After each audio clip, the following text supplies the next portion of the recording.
ذی الحج کے 10 بابرکت دن جن کے بارے میں رسول اللہ صلی اللہ علیہ وسلم نے فرمایا کہ ذی الحج کے ان 10 دنوں سے بڑھ کر کوئی بھی دن ایسا نہیں کہ جس میں نیک عمل کرنا اللہ تعالیٰ کے نزدیک ان دنوں کے نیک عمل سے زیادہ پسندیدہ ہو۔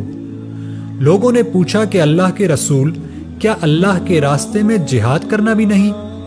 آپ نے فرمایا اللہ کے راستے میں جہاد کرنا بھی اتنا پسند نہیں سوائے اس شخص کے جو اپنی جان اور مال لے کر نکلے اور پھر لوٹ کر نہ آئے۔ اس حدیث کو سننے کے بعد ہمیں نیک اعمال کے لیے کمر کس لینی چاہیے۔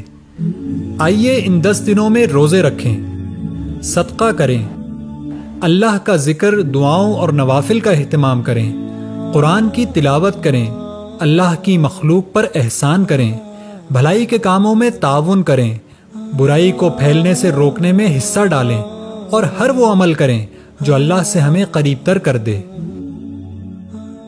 ان 10 دنوں میں خاص طور پر چند اعمال کا ہمیں اہتمام کرنا چاہیے۔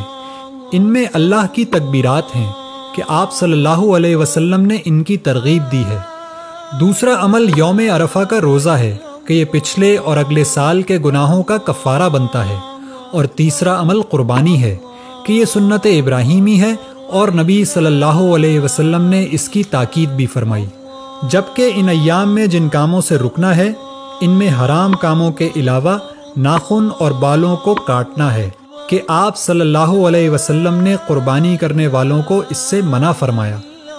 آئیے خود بھی ان بابرکت دنوں میں نیک اعمال کے ذریعے بے شمار اجر کما لیں اور اس ویڈیو کو شیئر کر کے دوسروں کے نیک اعمال کا بھی باعث بنیں۔